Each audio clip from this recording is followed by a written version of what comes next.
그래서 여러분 이 투자론하고요, 우리 다음 달에는 금융론이 12문제 출제를 하거든요. 투자론에서 원래 9문제 출제했거든요. 근데 보통 7, 8문제 나오는데 또 투자 금융 합쳐서 12문제 30%를 출제합니다. 그래서 여기서 여러분이 반 이상 넘게 맞으면은 결혼은 7, 80점 그 사이에 움직여요. 반 이상 정도 맞으면. 뭐 7, 8개 맞으면은 뭐 80점은 넘어가는 거죠. 그래서 투자 이론이 왜 어렵냐면 수식이 많아요. 수식. 그래서 수식을 누가 잊어버리지 않느냐. 이 싸움이 같아요. 그래서 올해도 수식이 많이 나왔거든요. 시험 문제.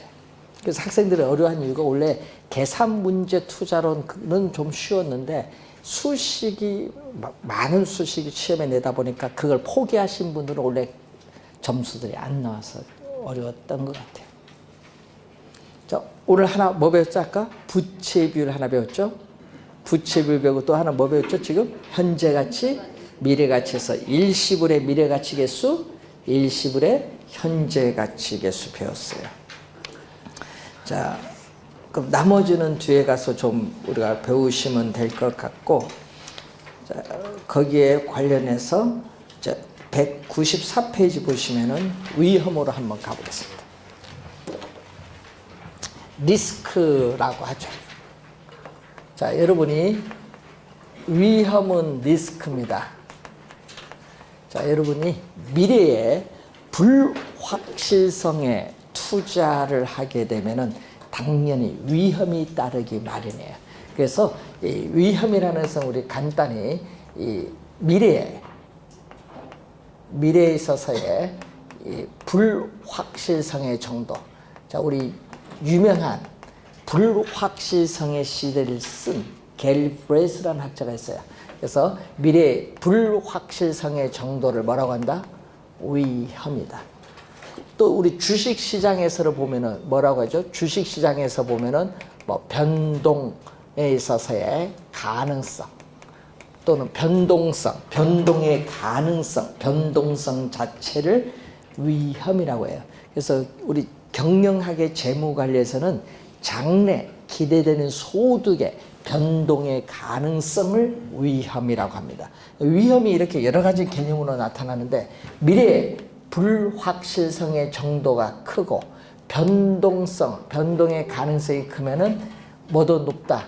위험도 높게 나타난다. 또 반대로 미래의 불확실성의 정도가 작고 변동의 가능성도 작으면은 위험도 뭐다? 낮게 나타난다. 이 관계가 있습니다. 자, 그래서 불확실성이 우리나라는 어떻게 돼요? 외국에서 우리나라 주식시장을 판단할 때 불확실성의 정도가 크면은 우리나라 주식시장에서 주식을 팔고 떠나겠죠? 이 불확실성이 어느 정도 되냐, 이게 상당히 중요합니다.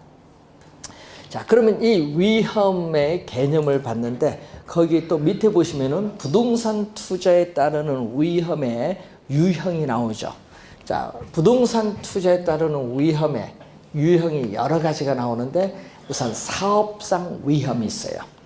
자, 작년에 또 출제를 했었죠. 사업상 위험은 사업상 위험, 비즈니스 위험이라고 하는데 말 그대로 부동산 투자 사업 그 자체, 부동산 투자 사업 그 자체에서 발생하는 수익성에 관련되어 있는 위험을 사업상 위험, 말 그대로 해석하면 사업에서 발생하는 위험이다. 근데 그 사업상 위험에는 어떤 위험이 있냐?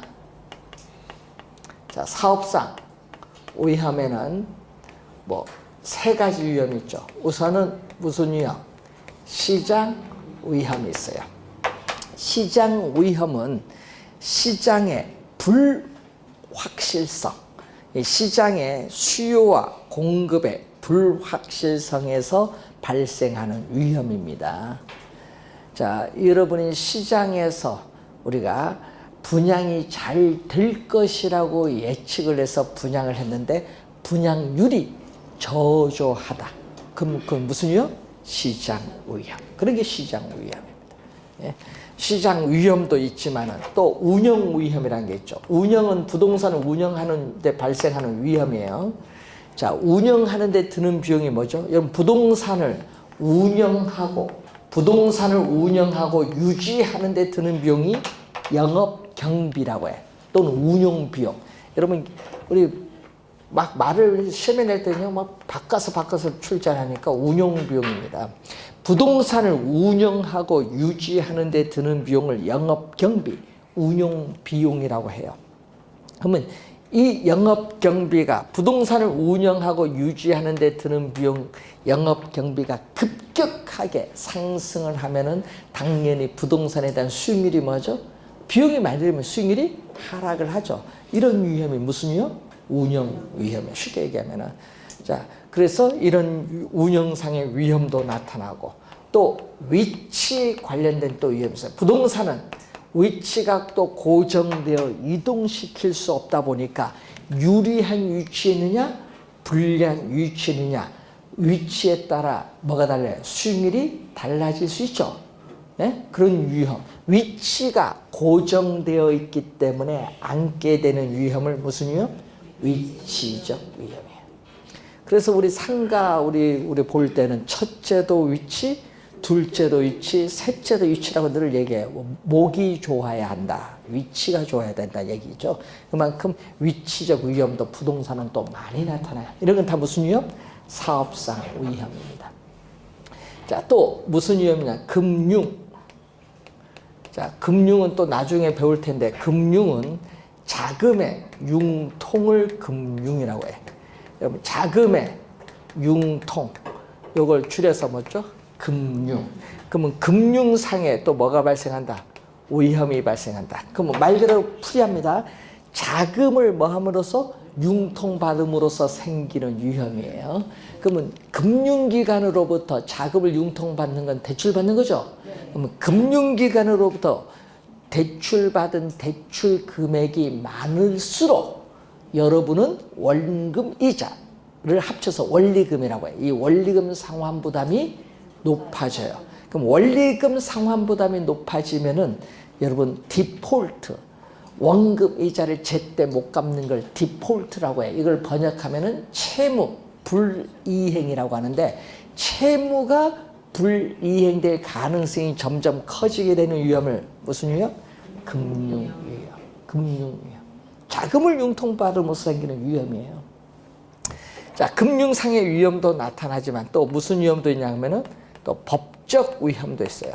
자, 부동산은 위치가 고정되어 있기 때문에 부동산을 둘러싼 법적인 환경의 변화로 인해서 발생하는 위험. 법적 환경의 변화, 대표적으로 용도 지역주구제의 변경에 따르는 위험이라든지 또는 정부의 정책 변화에 따른 위험. 요즘 정부의 정책 변화 많죠. 이런 위험이 다 무슨 위험? 법적 위험. 법적 위험. 또 인플레이션 위험이 있어요. 인플레이션인데 자, 여러분이 1월 초에 자, 여러분 올해 1월 초에 우리가 TV를 한 대 가격이 50만 원이에요. 그런데 12월에 사려고 가봤더니 그 50만 원이 우리 1월 달에 봤던 50만 원인데 지금은 55만 원이다. 1년 동안 5만 원 올랐어요. 똑같은 TV인데 무슨 얘기냐? 이제 물가가 지속적으로 상승하는 인플레이션이 발생하면은 전과 동일한 물건을 사는데 돈을 더 많이 줘야 돼. 왜? 돈의 가치가 그만큼 떨어졌기 때문에. 예? 그래서 인플레이션 위험은 부동산을 구입을 할 수 있는 능력, 뭐가? 물건을 구입을 할 수 있는 능력이 구매력인데 구매력이 뭐 할 위험? 하락할 위험. 구매력 하락에 따른 위험이에요. 인플레이션 위험은 구매력 하락에 따른 위험. 전과 동일한 물건을 사는데 돈을 더 많이 지불한다는 것은 구매력이 그만큼 떨어졌다는 얘기예요. 구매력 하락에 따른 위험을 인플레이션 위험이죠. 자, 그런데 우리는 작년 시험에는요, 이 사업상 위험 그리고 인플레이션 위험 쪽에서 시험 작년에 출제를 했어요. 작년도에. 근데 또 시험 또 두 번 또 출제한 용어 중에 하나가 또 유동성 위험. 이 용어가 좀 어려워서.